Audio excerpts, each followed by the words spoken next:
pada berdua semua, belum tak? Ya kita buat dulu ya. Dan nanti dalam kita belajar pada pagi hari ini akan lebih mudah dan yuk, siapa yang mau memimpin doa? Oh, Alvino ya, oke. Ini doanya nah. Doa mulai.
Semuanya itu menggunakan IT, tapi bisa menggunakan hal-hal yang dalam artian yang sederhana seperti itu. Ternyata apa aja nanti kita akan pelajari di materi ini.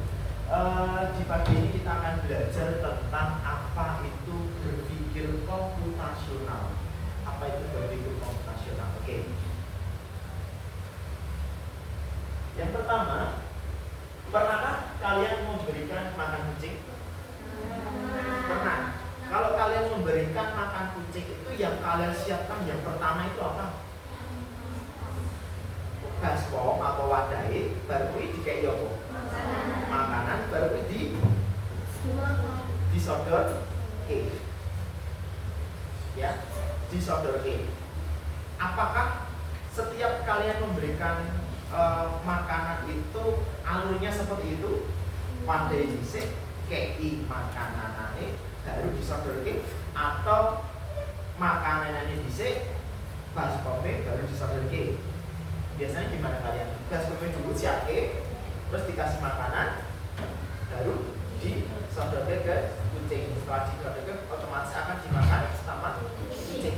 Nah, secara tidak langsung, secara tidak sadar, kalian itu yang sudah kalian terapkan dalam kehidupan sehari-hari itu sama halnya kalian sudah belajar tentang berpikir komputasional.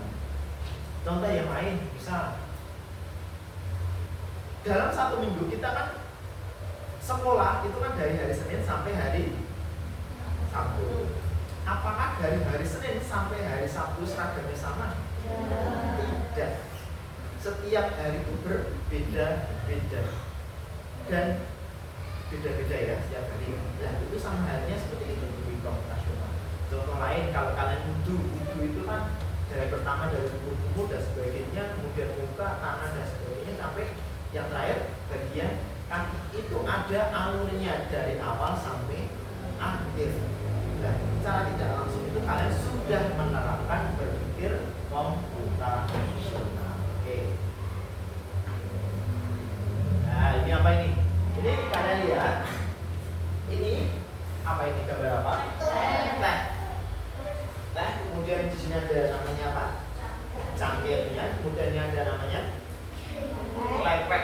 Jadi namanya apa daun apa ini? Daun mint. Tapi ini tidak harus ada apa yang penting kan teh. Oke. Pada saat mungkin kalian gawe teh pernah sering ya buat teh mungkin sering ya ada.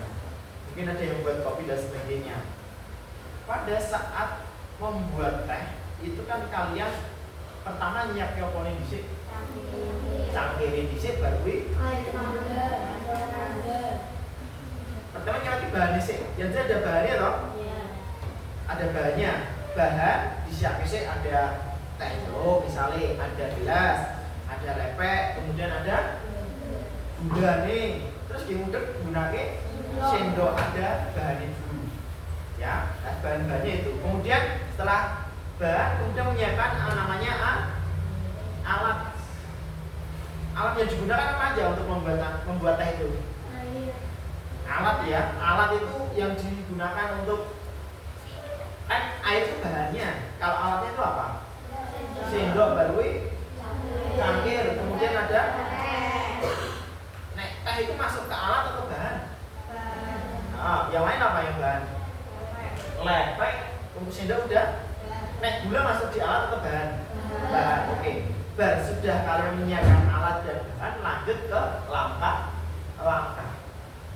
Oke. Nah, itu kan sama halnya kalian sudah menerapkan prinsip-prinsip komputasional. Intinya prinsip komputasional itu lebih ke langkah-langkah itu alat sudah apa sih?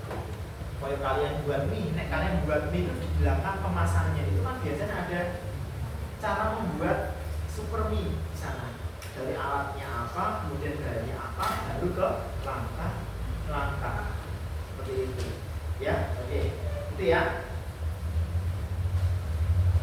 Tujuan pembelajaran yang akan kita pelajari pada hari ini, ada yang mau membaca? Salah satu anak baca satu dulu. Atau ada yang mau baca? Kakak apa Pak? Baca Pak. Peserta didik dapat memahami konsep dasar berpikir komputasional dan prinsipnya. Oke, nanti kita akan belajar itu. Apa itu berpikir komputasional dan apa saja prinsip-prinsip yang ada di berpikir komputasional. Kita akan pelajari bersama-sama. Selanjutnya, yang kedua, Alvino apa nak? Peserta didik dapat mengimplementasikan konsep berpikir komputasional dalam kehidupan sehari-hari. Oke, nanti kita ada 4 prinsip ya. Kemudian kita akan belajar tentang contoh-contoh per prinsip itu apa aja. Yang dalam kehidupan sehari-hari itu apa aja yang kita pelajari. Kemudian yang terakhir, Dinda. Peserta didik berkolaborasi bersama teman-temannya dan menyelesaikan masalah. Oke, nanti kita akan ada kerja kelompok yang akan dikerjakan bersama-sama. Nanti kalian ada mendapatkan per kelompok mendapatkan soal, baru nanti kalian kerjakan bersama-sama. Oke. Ya. Apa itu berpikir komputasional? Ada yang tahu nggak apa itu berpikir komputasional? Sederhananya itu apa? Kok berpikir komputasional itu apa ya? Nek mikir tahu berpikir. Dan nek komputasional nih siapa? Ada yang tahu?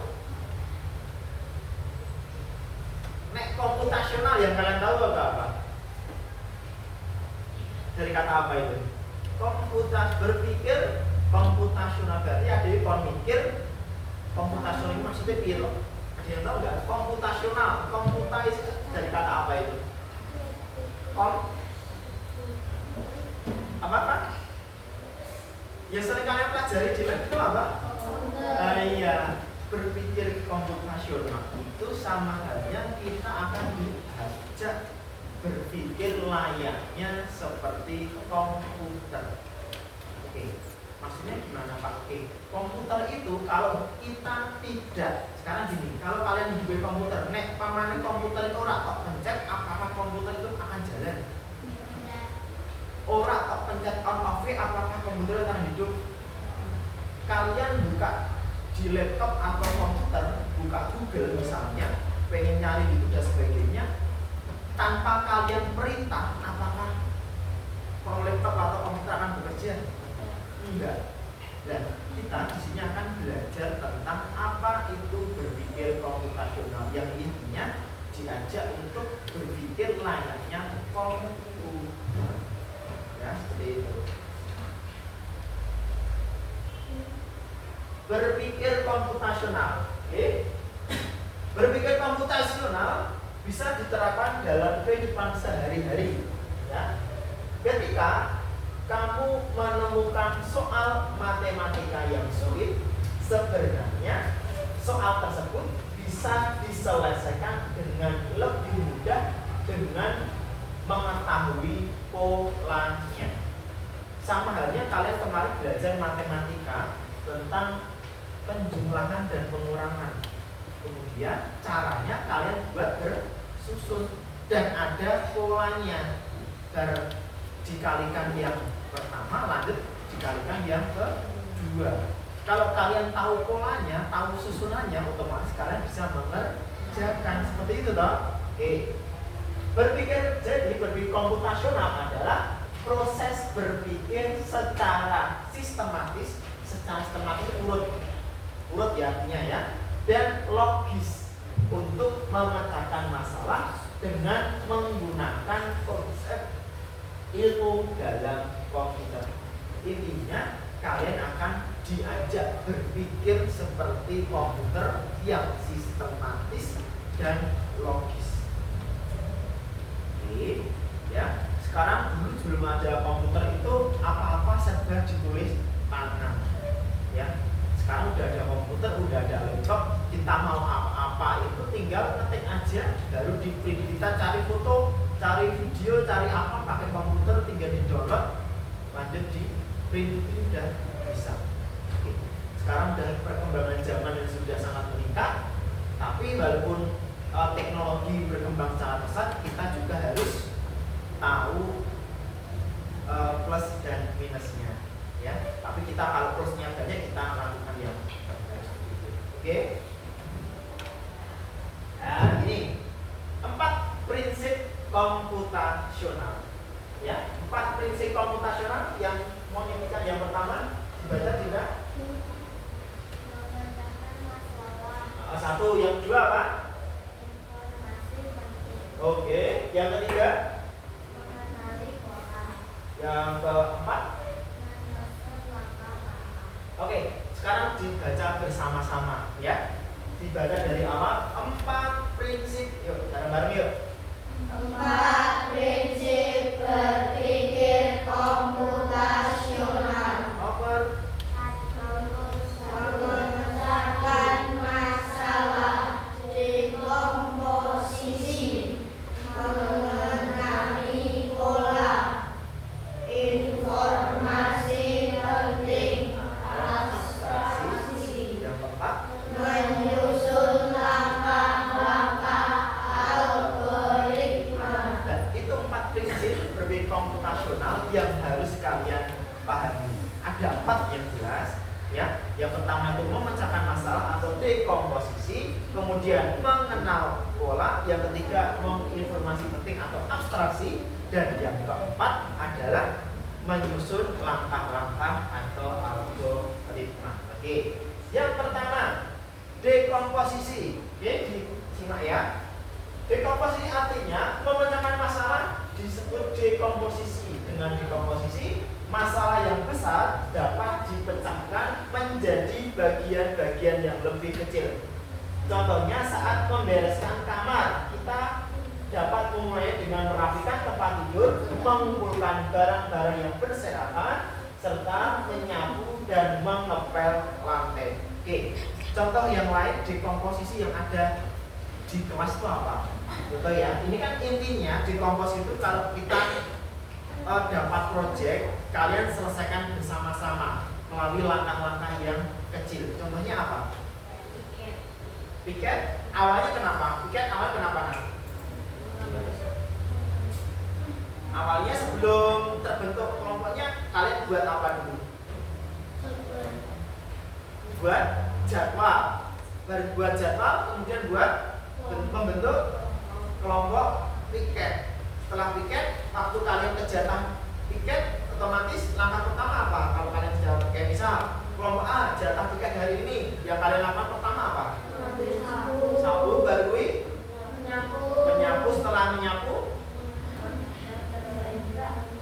buang sampah, kemudian kalau udah selesai baru sampahnya diapakan?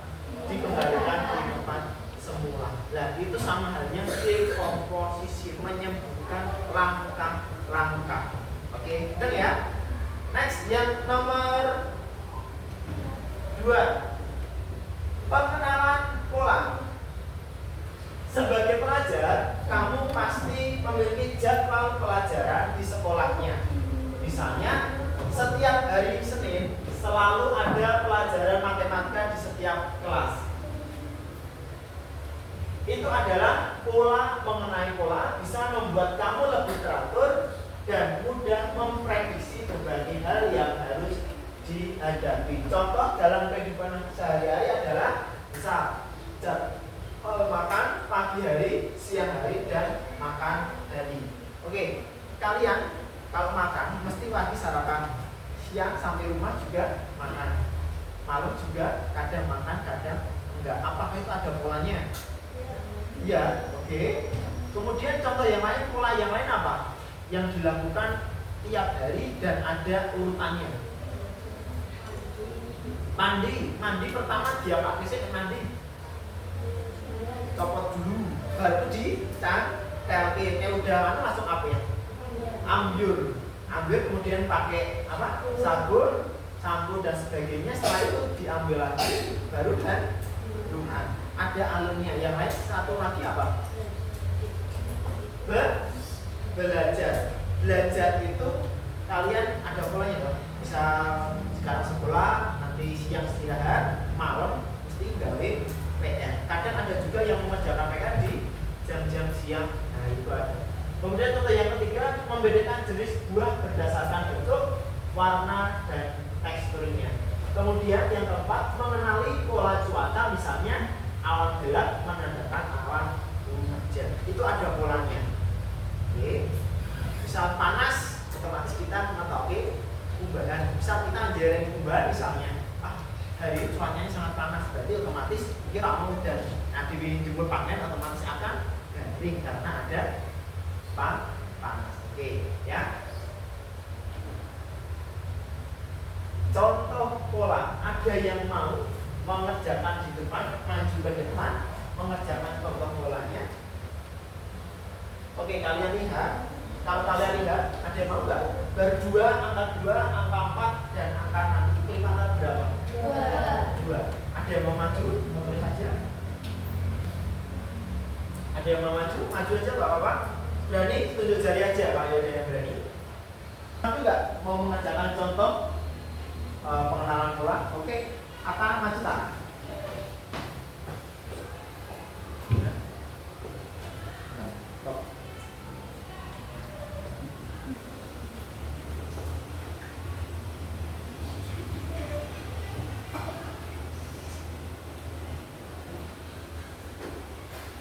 Kita akan contoh bersama-sama. Pola angka hafal, kok bisa didapat dari mana tak? Kelipatan berapa ini? Kelipatan 2. Berangka 2 berapa? 4, ber 4, ber 6 berapa tambah 7? 8 bagi 10 lanjut ke? Betul jawabannya apa?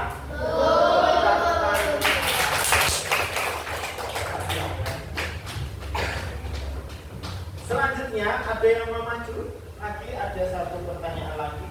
Pola bentuk. Tadi kan kita udah pola angka. Nah sekarang pola bentuk. Ada yang mau maju?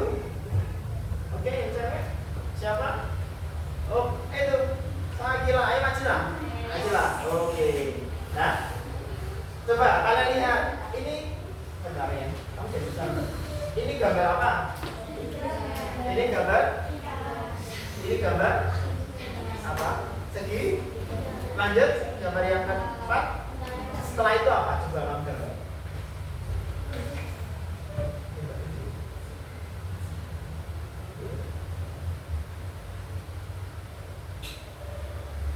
Betul jawabannya Sakila? Betul. Segitiga? Lingkaran. Dan itu kita belajar pola. Udah toh? Nah, oke. Itu ya jawaban saya ya. Tepuk tangan buat saya. Terima kasih, Mas. Oke. Selanjutnya Abstraksi. Ya.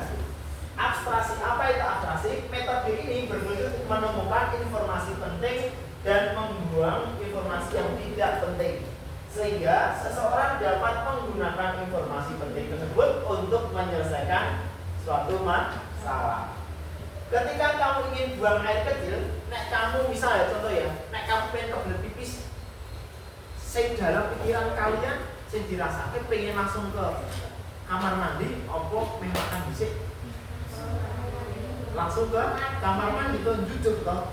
Misal kalian lapar, sing di pikiran kalian apa? Pengen selak pipis, pengen selak tumpah muda, atau pengen selak makan? Makan. Nah itu cara tidak langsung kalian sudah belajar tentang apa itu abstraksi, ya. Ketika kamu ingin buang air kecil di tempat piknik, kamu akan fokus mencari posisi toilet umum pada peta, bukan tempat jajanan atau wahana. Itulah abstraksi, kita hanya fokus untuk hal-hal yang penting saja. Oke. Selanjutnya, yang keempat, misi yang keempat adalah menyusun langkah-langkah atau algoritma.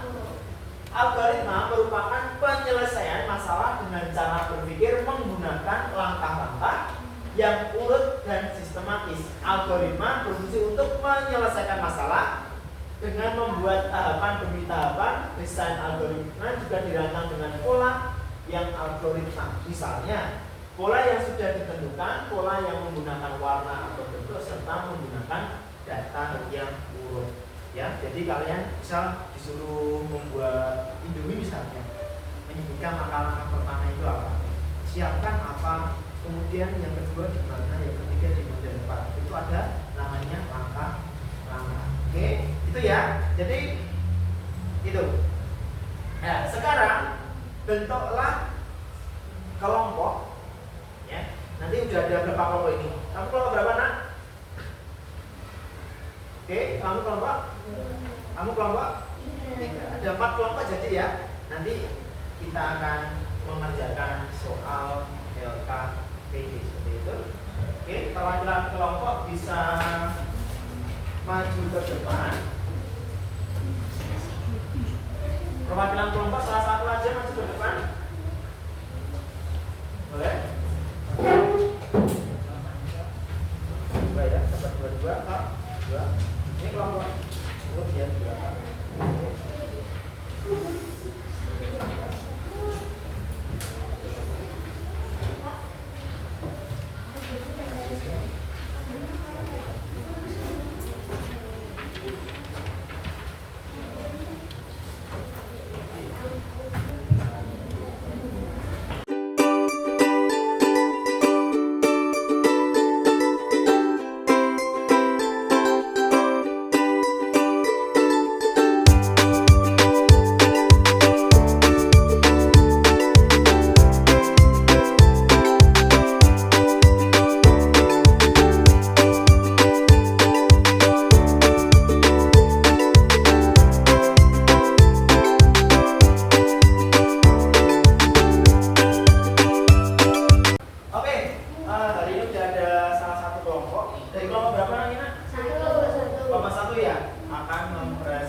Betul ya?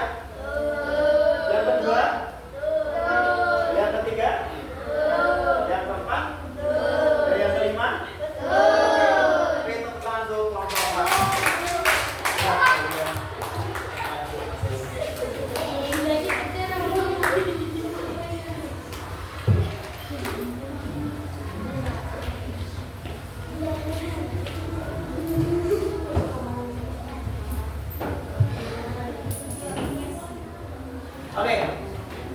Itu ya. Sudah. Oke, kita flash kembali. Perhatikan semua. Biar cepat. Oke.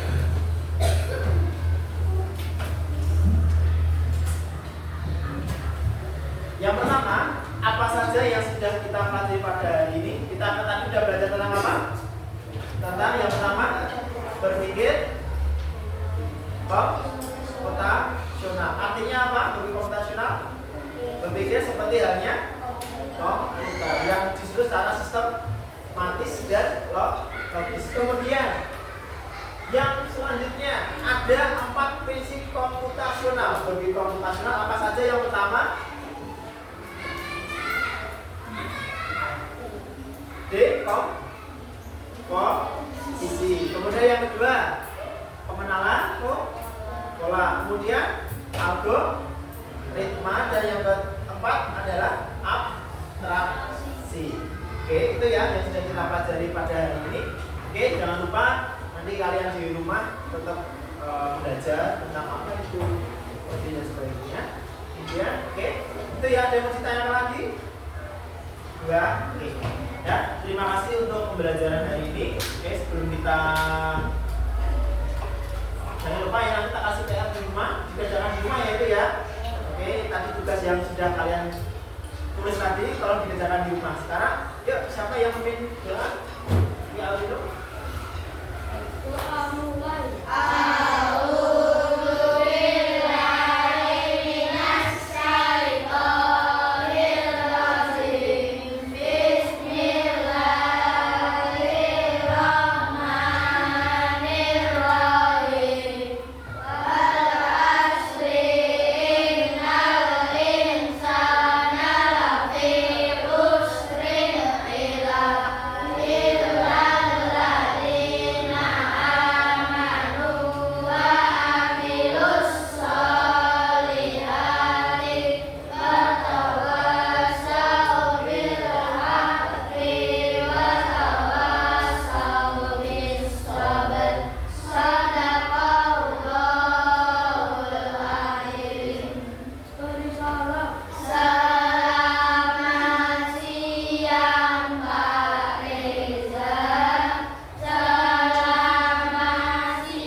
Berapa menit lagi?